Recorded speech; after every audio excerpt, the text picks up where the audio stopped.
Okay, the cycloid is a 2D object which you can make a lot of different shapes with, and there are a lot of variations in here. So first off, we're just going to give it a color, and then we'll go click on the cycloid icon to go into the cycloid properties. While in the cycloid properties, first thing that we have up here is our shape selection.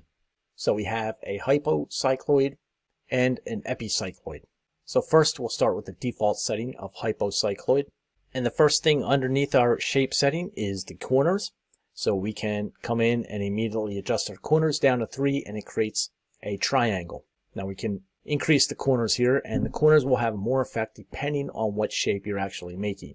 Below the corners we have a hole, and we're going to turn the hole on. Once we turn the hole on, we can adjust the radius underneath that, and it creates a hole within our cycloid shape.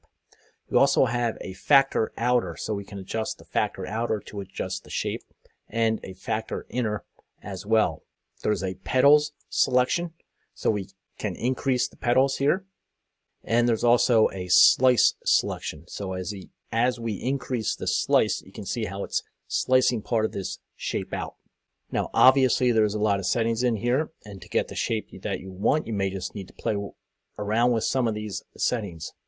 For instance, if you're adjusting the petals and the factor outer, the factor inner, and the radius, along with the corners, it can all have a dramatic effect on the shape of this cycloid.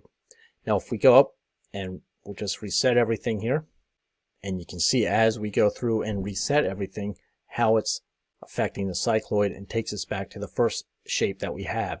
If we change it up here into the EpiCycloid, you can see that we still have the same properties and parameters over here to adjust. However, it makes a different shape. So again, depending on what shape you're going after, you'll have to come in and play with each one of these to get the desired result.